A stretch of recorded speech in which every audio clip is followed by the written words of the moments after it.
you guys, it's Brandy from Brush by Brandy, and this week we're working on this piece behind me, which is a mid-century modern piece here. And I learned a lot about myself working on this piece this week. The number one thing that I learned about myself is my brain doesn't really see in mid-century style. It's not a style that resonates with me. I love it. I love it when I see it in other people's work, but for some reason my brain just doesn't calculate that. So it taught me a lot about how I work on different furniture pieces and recognizing what my own personal style is and when I need to move beyond my own personal style and look to do new and interesting finishes. So what I found when I struggled this piece is I needed to go look at some inspiration. And when I need that, I go out to either the internet or Pinterest, and I looked at different versions of mid-century furniture. And that gave me some different ideas for the combination of wood and paint and textures that really give mid-century that really clean, modern feel that it has. So with this piece, I definitely embraced the wood finishes. It's got some beautiful grains under there, but also touched it with a little bit of paint finish as well. So I think you're going to think that it's really interesting to see this one come to life. I think it stays true to the mid-century style. And I hope you guys enjoy this video as I learn to walk through mid-century with a Brandy brain. I actually picked up this piece driving through our local neighborhood yard sale. One of the huge HOAs in the area does a neighborhood yard sale annually.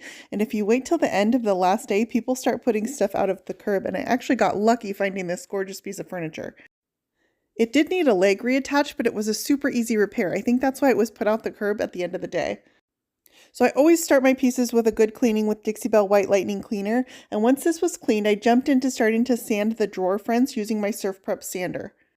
I knew that I wanted a combination of wood and paint finish on this piece, although I hadn't decided at this point what color I wanted the paint to be. This finish came off pretty easy just using my sander, so I didn't have a need to use a chemical stripper. I just started with an 80 grit sandpaper and then moved up to a 120 and a 220 grit. My Surf Prep made quick work of this, and I got the drawers and doors done pretty quickly. The top was much harder. That took quite a bit to sand. Some of these old pieces just have really thick clear coat, and this top was a perfect example of that. Usually when I'm working on a piece, it kind of starts to come together in my mind as I'm going, and that happened with this piece. I started seeing the wood grain coming through and the color of the wood, and knew that I wanted to leave that in a natural finish as close to the natural color as possible. To get inside the grooves of these doors and up close to the handles on the drawers, I just offset the sandpaper on my Surf Prep sander by about 1/4 of an inch, and that gives me a little lip on the paper that I can get into those tight spaces. Once I had all the flat portions nice and sanded, I went ahead and started scuff sanding all the portions that were going to get a painted finish. A good scuff sanding to remove the gloss on any finish is recommended when you're going to use the silk line from Dixie Belle Paint. Next, I just came back with my blue painter's tape and I taped off the edges of these drawers so I could get a nice clean line between my painted finish and where I was going to keep my wood stained.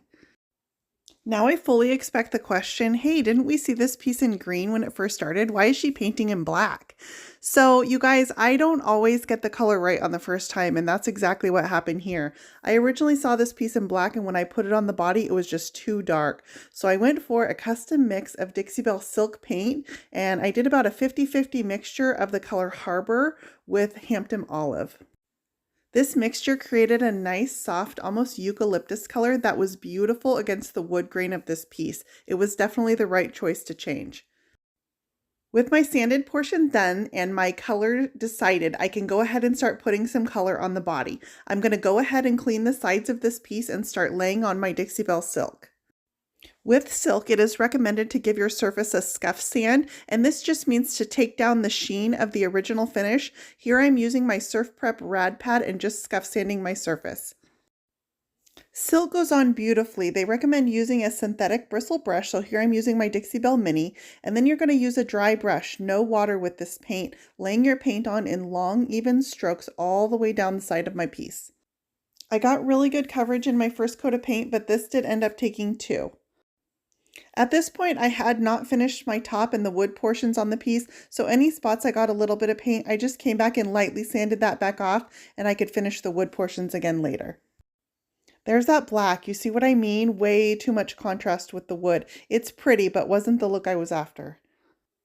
That's the good thing about paint. I can just cover right over it. This is often one of the hardest parts for me when people come to me and ask, what color should I paint this? It's not always as simple as just looking at the piece and making a decision. If you're struggling to decide paint colors on your piece, I do have a full blog post on my website at brushedbybrandy.com to help you with some tips on how I decide my paint colors. The nice thing about this paint, it does only require 1 to 2 hours in between coats. This can be slightly longer if you're in a cold or wet climate. I did just store my brush in a Ziploc baggie for a few hours, and I was able to come back and put another coat on this.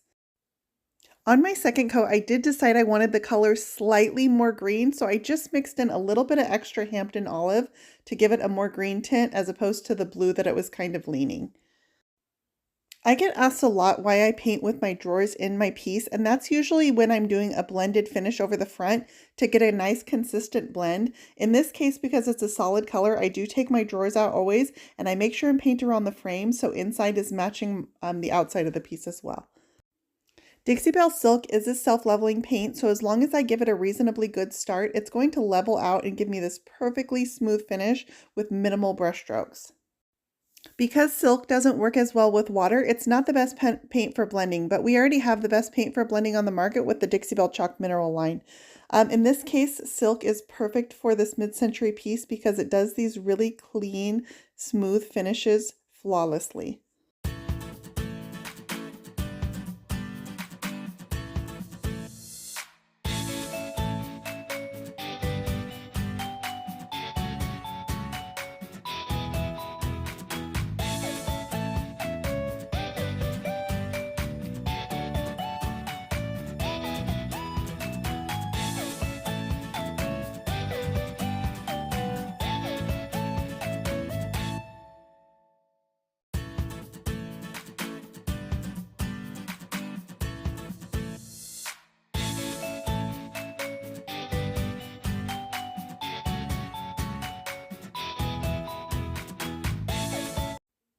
With 2 coats of paint on all my painted portions, it's time to pay attention to some of this wood.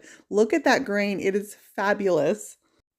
I knew that I wanted to give this wood just a really light coat of stain, so I did go ahead and put a pre-stain conditioner on so my wood would accept the stain more evenly. Once my pre-stain conditioner was soaked in, I did choose to use Minwax Penetrating Stain, and the color was Weathered Oak, and this just gave a slightly gray tint to the very natural look of this wood. Here's where I landed at the end of day 2 with my wood stain on and needing to dry and my painted portions all done. Okay, I'm going to use a little bit of Dixie Belle Best Dang Wax in black to kind of shadow around the edge of where this painted finish meets up with my wood finish inside these doors. So I'm just going to take a natural bristle artist brush and I'm dipping it into my Best Dang Wax. Now this is an old container of Best Dang Wax. I like to use a firmer wax when I'm shadowing with waxes, and Dixie Belle Best Dang Wax is a very soft wax. So by using an older container, it's nice and firmed up in there. So I keep this one specifically for accenting with wax. I'm just going to dip a little bit my brush into a little bit of my wax, and I'm going to add it right into the crevice of where my paint and my wood meet up. I'm just going to ride this crevice all the way down to the bottom and refill my brush and add a little bit more wax. And then once I've got a little bit of wax on there to play with, I'm going to go ahead and take a slightly larger brush. I'm going to give myself a little bit of wax on there. I rarely wash this out, so it also has a little bit of wax inside the brush. And I'm just going to smear this out.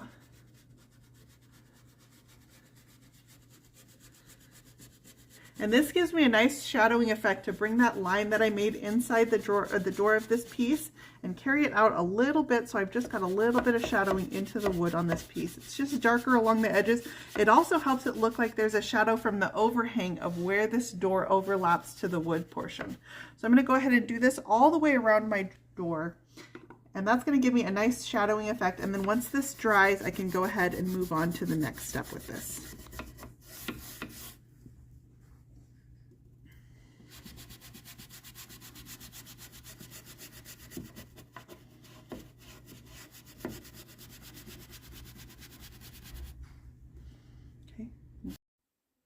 What's more mid-century than a slightly geometric design? So I did want to add a little bit of striping to these wood portions of these doors. It was a little bit overwhelming choosing the design that I wanted to do, so I went ahead and went with something that was pretty simple and clean lined, and just gave a little bit of interest to these doors. I'm just going to do a chevron pattern with the point of the arrows pointing towards the center of the piece. I first took my measuring tape and found the center of my doors both horizontally and vertically. Then I ran my painter's tape with one end in the corner of my door and the other end touching the center. I used a piece of my painter's tape as a spacer so that I could determine the width of my stripes, and then I just used a razor blade and cut away the excess tape that I didn't need. This next little tip is the trick to getting perfectly clean taped off paint lines. This even works on textured wall paint. What you're going to do is take a little bit of clear coat. In this case, I'm using flat clear coat because I knew that I wanted the sheen to match on the entirety of my piece. I'm just going to paint it inside of my stripe, and that way any bleed through that goes underneath my tape, it's going to bleed through in the clear coat and you won't even see it once it's dry. With my clear coat all inside my stripes, I went ahead and dried it with my heat gun, and now I'm going to come back with my body color. I want this largest stripe to be done in the green that I used on the body. This paint is going right over top of the clear coat that I painted on underneath, and then you'll see when I peel back my tape how clean and crisp these tape lines are. This reveal is my favorite part. Pulling the tape back is so rewarding to see all the work that went into these stripes. I make sure and peel my tape off while my paint is still wet, and this way it doesn't have the tendency to peel along the edges of my paint. If you look at those edges, you can see that they're perfectly crisp and clean, and anywhere that any of that clear coat might have gone underneath my tape, you cannot even tell. While my chevron pattern is drying on the first door, I'm going to come back and repeat the process on this second one.